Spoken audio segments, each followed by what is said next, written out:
ভরসা নেই এসএসসির ওপর, ঝুলে থাকা মামলা কোন দিকে, কি জানা গেল? আজকের ভিডিওতে আমরা জানবো সেই সম্বন্ধীয় কিছু তথ্য। তার আগে চ্যানেলটিকে সঙ্গে জুড়ে থাকার জন্য চ্যানেলটিকে অতি অবশ্যই সাবস্ক্রাইব করবেন এবং ভিডিওটি শেষ পর্যন্ত দেখবেন। সুপ্রিম কোর্টের অন্তর্বর্তীকালীন নির্দেশে 16 জুলাই পর্যন্ত সাময়িক স্বস্তি পেয়েছেন তারা। যদিও যত সময় যাচ্ছে কলকাতা হাইকোর্টের নির্দেশে বাতিল হওয়া শিক্ষক ও শিক্ষাকর্মীদের দুশ্চিন্তা ক্রমশই বাড়ছে। চাকরি হারানো অথচ যোগ্য বলে দাবি করা শিক্ষক ও শিক্ষাকর্মীদের একাংশের মতে স্কুল সার্ভিস কমিশন এসএসসি যেভাবে বারবার তাদের অবস্থান বদল করছে তাতে তারা একেবারেই স্বস্তিতে নেই বললেই চলে।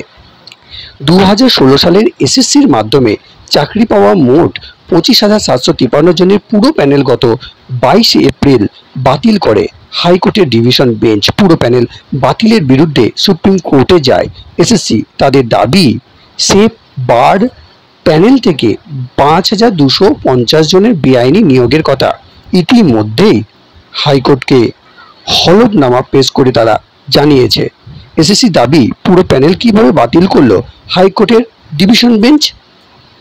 হাইকোর্টের রায়ে বিরুদ্ধে সুপ্রিম কোর্টে মামলা করেছে ওই প্যানেলে থাকা এবং যোগ্য বলে দাবি করা শিক্ষক ও শিক্ষাকর্মীরাও। সুপ্রিম কোর্টে ইতিমধ্যেই মামলাটির দুবার শুনানিও হয়েছে। সর্বশেষ শুনানিতে সুপ্রিম কোর্ট কলকাতা হাইকোর্টের নির্দেশে স্থগিতাদেশ দিয়ে জানায় 16 জুলাই পরবর্তী শুনানি হবে।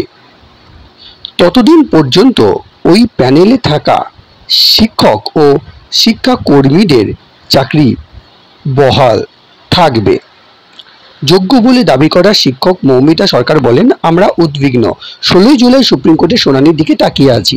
এসএসসির ওপরে খুব একটা ভরসা করতে পারছি না, তারা বারবার নিজেদের অবস্থান বদল করছে। প্রথমে হাইকোর্টকে বলল যোগ্য অযোগ্যদের মধ্যে বিভাজন করা সম্ভব নয়, তারপরে সুপ্রিম কোর্টে মামলা করে বলল যোগ্য এবং অযোগ্যদের বিভাজন সম্ভব।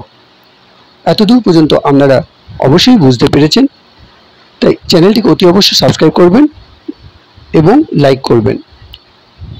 চাকরি হারানো শিক্ষকদের একাংশের আশঙ্কা, 4 জুন লোকসভা ভোটের ফলে এসএসসির যোগ্য অযোগ্যদের তালিকা সংক্রান্ত বয়ানও আবার পাল্টে যাবে না তো?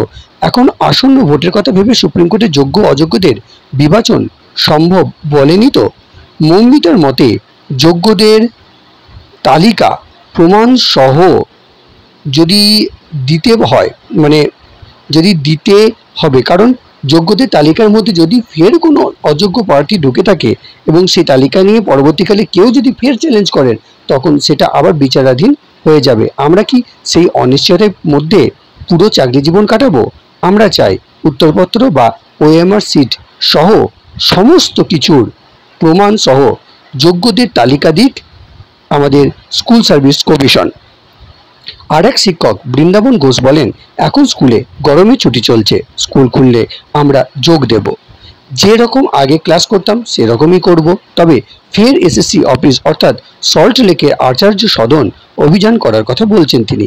সেই সঙ্গে যোগ্যদের তালিকা স্বচ্ছতার সঙ্গে প্রকাশ করার দাবি নিয়ে ডেপুটেশন দেওয়া হবে বলে জানিয়েছেন।